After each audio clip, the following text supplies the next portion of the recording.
Moi, si aujourd'hui je suis devant vous, c'est pas pour parler tactique ou football, c'est pour parler de ce que le sport de haut niveau m'a appris sur la santé mentale, sur les épreuves de la vie. Julien Palmieri a connu les stades pleins, la ferveur des tribunes, les saisons en Ligue 1 et en Ligue 2.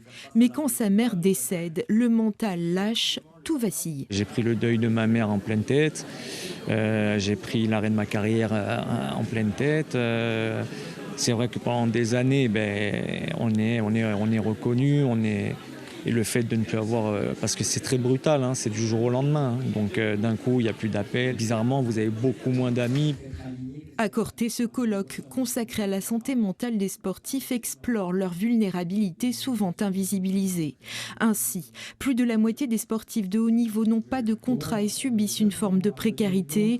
1 sur 5 exprime son mal-être. 17% des jeunes athlètes présentent un risque de dépression, 24% des troubles anxieux généralisés et 44% des troubles du sommeil.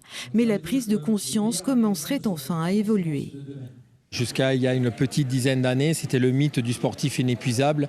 Dire qu'on avait mal, qu'on était fatigué ou qu'on n'était pas bien dans sa tête, c'était un signe de faiblesse. Et donc on était sur un management très descendant, très militaire, très viriliste.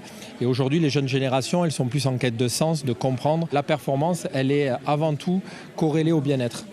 Et le mental peut aussi devenir une force sans égale, à l'exemple de Franck Bruno, amputé d'une jambe et qui a choisi l'aventure et les défis hors normes plutôt que le renoncement.